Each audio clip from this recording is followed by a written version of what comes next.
think we're starting to sort of naturally get into this open discussion part, which is where we wanted to go with today's forum. Anyway, I'm going to actually, before we get too far into this, drop a Jamboard into the chat because we are going to open up 3 specific discussion topics, and we can use this Jamboard to sort of have people put their ideas forward. But before we do that, I just want to see if there are any other specific questions for Marcella before we move on, or for any of our speakers about their specific topics. I did see there was a question about Diet ID, which I feel like in the interest of time, we can talk offline about that. We're happy to tell you we've had a great experience with it.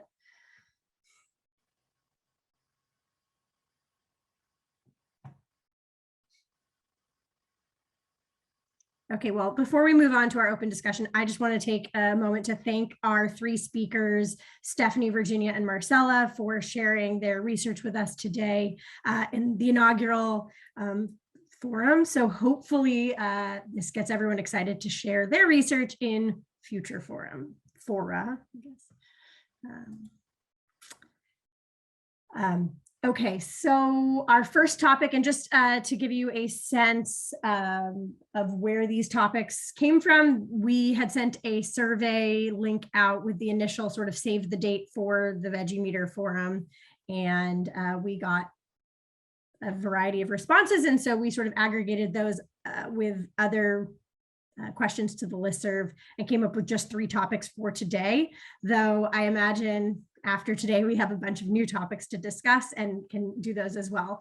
So the first topic is variation across populations, individuals, and devices. And so actually, I think I can share let me see if I can get the Jamboard up and running so we can see that instead. Can you all see my Jamboard? Mm-hmm. Oh, that worked so easily. Okay. And so please feel free to unmute and share, or go ahead and just type things onto the Jamboard, leave sticky notes. But and I also know we have some researchers working on this on the call. I believe Stephanie has a study going. Is that correct? Or maybe many of you working together on that? Mm-hmm. Yeah, I think Susan, can you help me with the last name? Sisson, are you talking about Susan Sisson? Yes, yes. Okay. Yeah, so I can talk to that if that's helpful. There's a small sub working group. It's like a sub version of another working group that's subbing off of this. But basically, a number of researchers have come together with this question of inter-device reliability, and there's a number of other things, but this idea, what I just brought up a few minutes ago, can we compare our devices? So what we have done is recruited individuals that either have or have access to more than one device and can set up a situation where participants come in, I guess they're going to spend about an hour with us, and have multiple measures occur. I think the last number, Stephanie, was 10. Does that sound right? But multiple measures on both devices in the same 1 hour block with spacing in between. I forget the time frame because I don't have the protocol memorized. Forgive me, we haven't started the study yet, but there's a specific time frame between each measure to make sure that there's enough time for the blood to go back into the finger, et cetera. So what we'll have is what is sort of the reliability within the device over multiple measures in that time frame, and then what is the reliability between those devices. So in our case in North Carolina, Stephanie and I each have one. In some other cases, people have purchased 2 or more. I think Chris Long has a whole slew of them, but they're going to pick 2. And I think Taryn's a part of that team out in Arkansas. So there's a few states involved, and then we'll look at the data and see what we see. Hopefully that will be this summer-ish, is I think the last time frame we had when we discussed. Anything to add to that, Taryn or Stephanie? Susan Sisson is leading that, by the way, out of Oklahoma. I don't think she's on the call today, but I think that was a good summary, Virginia. Chris has 4 in Fayetteville, and we have 3 in Little Rock. So Arkansas will be overrepresented, but yeah, that we're looking forward to working on that. But that's good. And there was the other question that had come up in that conversation too. And I might have lost it with regards to the age of the device. So for example, I think Stephanie's and ours are older compared to some others that might be newer, as in they've just purchased them in the last year. And as Marcella sort of alluded to, there's even differences in the protocol that you get, the actual user's guide that you get. This is actually what started that conversation with Susan, because she had purchased 2 brand new ones and was comparing to a protocol that we had developed from Taryn's work and my work. We had merged it. And then Susan started playing around with hers and noticed that there's differences in the directions of what needs to be done. So we had to start working out some of those differences, but that's really what led us to question, well, are these devices so different that we really shouldn't even be comparing them? So hopefully we can address that in the next year or so.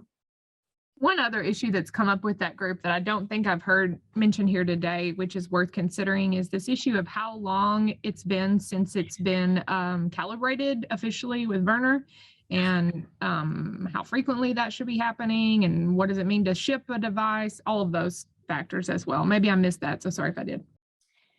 No, you didn't. That's actually a fabulous conversation, Karen, to sort of add to this is the calibration. So Susan Siston actually called Werner and had a long conversation about the sensitivity of the device and how often does it need to be calibrated, how often.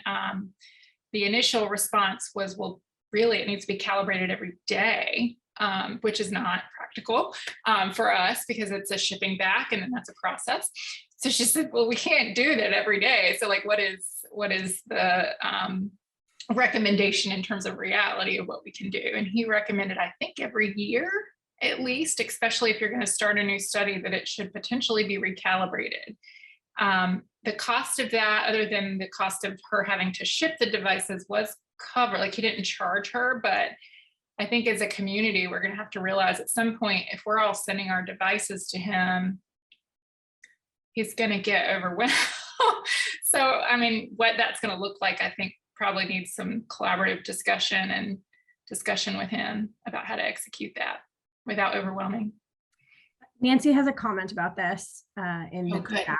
It seems like there's a chat going on, but her question was about calibrating, meaning using the white and dark reference sticks, but in fact, no, he actually meant sending it back. Yeah, he was actually saying like for it to be as precise as possible, he would recalibrate it every day, like as you know, the physicist, his side of things. It's not the reference sticks. You do need to do that every time you're using the device. That's different. And there was a whole conversation of, gosh, can we just have like a standard, a standard assessment where you can put something in the device and then recalibrate it like in the field. But because what we're scanning is, human tissue, it's reflecting, it's a little bit more complicated to have just a standard. And I don't know if Stephanie remembers that conversation that we were having, trying to figure out, could there be something where we could be doing this? But because we're dealing with a more complicated assessment tool here.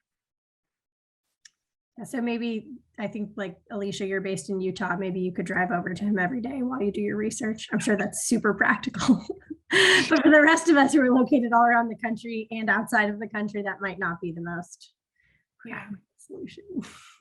And especially if something's happened to it. So was it Jody Stokely out in California? Like they accidentally had one drop off a table. And so she recalibrated it because of that. But if you think about, like I know our SNAP-Ed program here out of Raleigh, they use theirs in the field a lot. So these devices are in vehicles. They're being used by educators who may not understand that this is a scientific tool. How are they handling that? When we think about just the rumbling of something traveling, what is that potentially doing to the validity of that tool? Yeah, ours has flown on airplanes more than once. Right.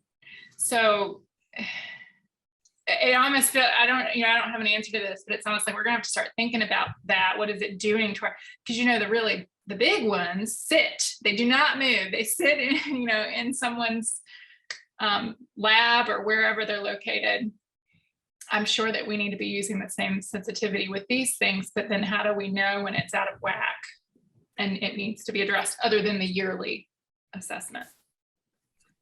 So I got my Veggie meter last year, and in my protocol, I have to calibrate the equipment before every use. So whenever I use it after gap of 2 months or so, I have to recalibrate the equipment by following the directions in the protocol. But I didn't know about any yearly maintenance of this equipment or any professional recalibration of the equipment. Is that something that we need to do? Like, I was never provided that information, so I didn't even think about it till I started hearing your comments about it. Yeah. Hi, Hannah. We weren't either. It was Susan Sisson who called and actually asked that question. And it started because she got 2 devices that were not measuring up. So all of this started, Susan asked the most amazing creative questions. She was just very curious about these things. So she got 2 devices and she started just playing around with them and taking different measures, and they were vastly different outside of that, like 10% difference that you can expect, between in terms of variability. And so she had called him to start asking these questions, and it's come out in conversation. This is not written anywhere. It is not in the guide other than what you're talking about, which is the standard recalibration that you do with the white and the black reference, all that. We do that all the time. What he's talking about is shipping it back and having it recalibrated to make sure that the tool is as precise as it can be, which makes sense when you think about how we treat other scientific devices, right? So the question is, what do we as a community potentially need to do to get a recommendation on this? And then how do we work with him to make sure that he is not overwhelmed with all these devices that all of a sudden start coming back every year? Because eventually we will start getting charged. I think it cost her like $300 to ship her 2 devices and then get them back. And it was a couple weeks. I think he had it for a week and then it came back.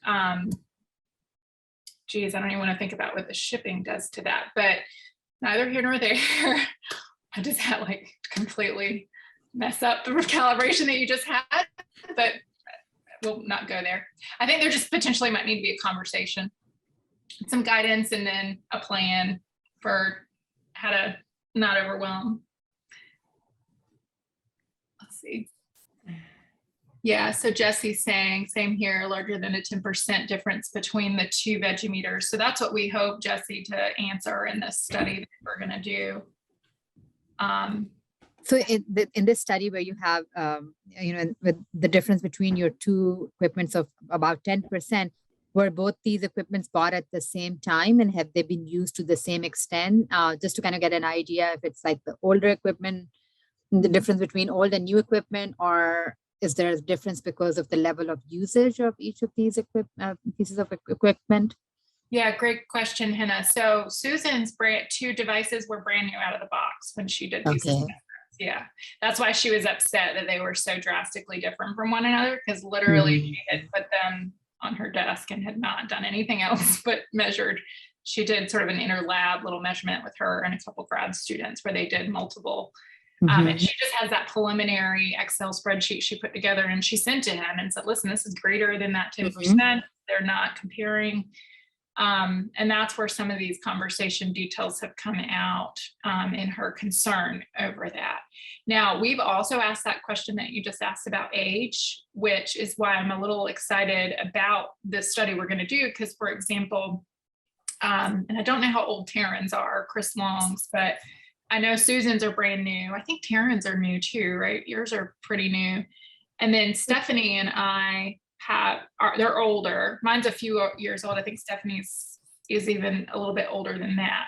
So you're going to have some new and old devices in that mix where we may be able to look at it and answer that question to some extent.